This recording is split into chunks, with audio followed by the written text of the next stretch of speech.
Hi everyone. Hi everyone. I am Priyanka SP, pursuing Electronics and Communication Engineering from East West College of Engineering. The technical seminar topic is human machine interaction. These are the contents. Abstract. In our fast moving technologies, computer applications are being upgraded to perform more and more of human tasks. In this seminar, we will talk about electrophysiological interactive computer systems. Introduction. Human computer interaction. As the name suggests, interaction between computer and human is nothing but human computer interaction. It is also called as man machine interaction, human machine interaction, or computer machine interactions. Here, the machines are laptops and PCs. Followed by multimodal human computer interactions. This is similar to that of human computer interactions, but here the machine is able to perform multiple tasks. For example, robot. Electromechanical human-machine interaction is also similar to that of human-computer interactions, but here the machine is sensitive for movements, senses, etc. For example, human arm. Followed by implementation of multimodal human-machine interactions. We have three components here, that is humans, computers and interactions. Humans are the end users of the product. The characteristics of humans like knowledge, skills, problem solving ability, memory, attentions are considered. Computers are nothing but man-made algorithms. So computers are able to perform complex algorithms and hence produce output. Interaction is nothing but an interface between humans and computers and hence providing an effective output. Followed by HCL design process, we have anthropomorphic approach, cognitive approach, empirical approach, predictive modeling. Anthropomorphic approach deals with human-like characteristics. Cognitive approach deals with human brains and sensory. Empirical approach deals with examining of the product. For example, how the present output is more effective compared to the past output. Predictive modeling, here time plays as a key constraint, and hence in empirical approach, if performance is defined, in predictive modeling efficiency is determined. Then the components are again further divided into two types: low fidelity prototype, high fidelity prototype. Low fidelity prototype deals with low application products, high fidelity prototype, high application products. Examples of low fidelity prototypes are laptops, PCs, computers, phones, etc. Whereas high fidelity prototype, machines used in industries, manufacturing industries. Human task with automation and control. The following block diagram I would like to explain considering an example of a Google Assistant app. So the goal of the Google Assistant app is nothing but to take the input and provide relevant informations and queries.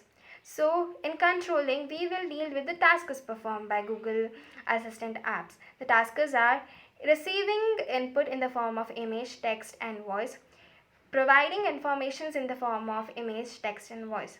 Communication, how effectively the Google Assistant app receives the information in the form of image, text and voice and provides related information in the form of image, text and voice.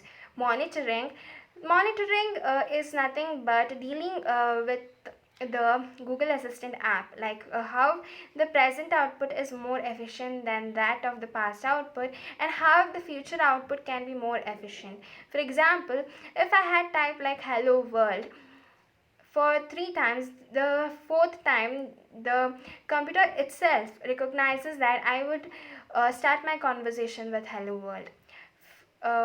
Second, problem solving abilities. Now problem solving is nothing but if a Google Assistant app fails to provide related information asked by the human users, rectifying the problem and hence providing related information is considered problem solving. Hence I would like to conclude that fault detection and diagnosis plays a key important role.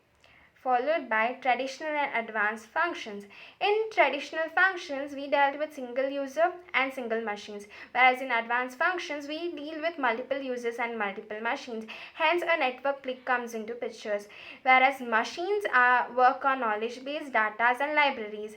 Now, there are two types of operation, presentation and dialogue. Presentation is at a human end, where human provides input in the form of voice, gestures, etc. Whereas dialogue is at the computer end or a machine end, where it provides output based on knowledge, operation, task, goal, etc. Followed by the functionality is determined by the adaptability of a human to that of computer. Again, the whole products are divided into two systems, dialogue system and control system. In dialogue systems, human and computer both interact either in the form of dialogues or some physical actions, whereas in control systems, human provide input in the form of text, either using keyboard, joystick, etc. Then we have biomechanics of human arm. So this is an example of electromechanical human computer interactions. The following table shows a scapula, shoulder, elbow, forearm, wrist with respect to its movement, like fluxation, extensions, abductions, adductions, and its degree of rotation. Simulation of human arm. So the first figure shows the joints. There are 8 joints from J1 to JA. The second figure shows the exoskeleton arm embedded with battery. The third figure shows the side view of the exoskeleton arm. The fourth figure shows 90-degree view of an exoskeleton arm embedded on a human. Followed by simulation of performance. The first following 4 figures shows the movement. They are flexation, extensions, abductions, adductions, medial and lateral movements. And this the next 4 figure shows the same movements with respect to elbows, forearms, hands, and that's it. Now we have dynamic modeling. So the dynamic modeling deals with the movement of the arm in a normal form. So the following equation represents the movement of the arm in a normal form. M of Q is the function of position matrix, and then C of Q is a calories effect. Centrifugal force is determined by Q and velocity by Q dash, and Q double dash determines joint acceleration. G of Q determines the gravity, F determines the frictional force, and hence this is the dynamic model. Again, we deal with predictive modeling. In predictive modeling, here the equation is obtained when an external force is applied. For example, when an arm lifts a chair, there are some external tensions applied with respect to time. Then we have working. So the human arm works on inverse kinematic motions and the movement of an elbow from 0 to 90 degree. Here we have two cost functions. We obtain two cost functions, and these two cost functions are simulated using SNOPT solver and TOMLab. Followed by the problem derivatives have dynamic effects and execution time of cost t functions are considered. And 0.9 second is a time constraint which is considered for the movement of elbow for 90 degree. Followed by there are again joints which are further divided for its movement, where J1, J2, J3, J4 is responsible for the whole movement of the arm, whereas J5 is responsible for only the movement of the lower arm. J6, J7, J8 is responsible for movement of hand. Again, the whole movements are further controlled by two controllers, derivative controller or integral controller. And hence the exoskeleton arm, the movement is configured and simulated with respect to the informations or reference informations which is already stored in the ROM in the form of arm ROM. Advantages and disadvantages. Advantages is improved productivity, satisfaction and pursuit of happiness, enhanced data solving and recording, Internet of Things. Whereas disadvantages are security and poor interface designs. Further, we deal with applications. Quad, which came into picture in the year 1873, This dealt with the keyboard, where the upper letters of the keyboard A, B, C, D was replaced by quad. Now further we deal with the trackball of a datar. Now this is responsible for transmitting and receiving of a sonar or radar datas. And we all know Google Assistant app, which came into picture in 2011. Now this is responsible for solving human queries, followed by the Dexmo exoskeleton, which came into picture in the year 2016. Now, this is responsible for providing sensation of a human arm in the form of virtual reality. Conclusion. Now, I would like to conclude saying that HCI has gained a lot of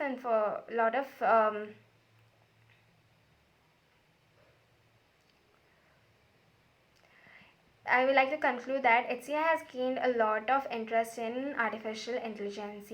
Now, in further HCI development, there will be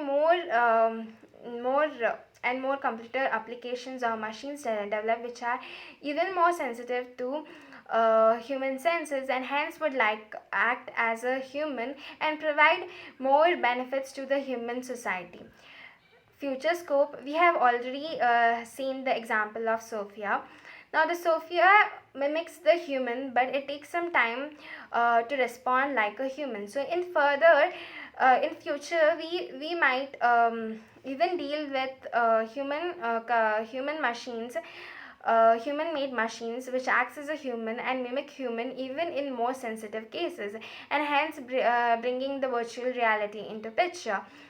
And there is also a robot which works more effectively while playing chess compared to humans. Hence, I would like to conclude that the technology with the benefits of humans will will lead our society in a better way. These are the following references. Thank you.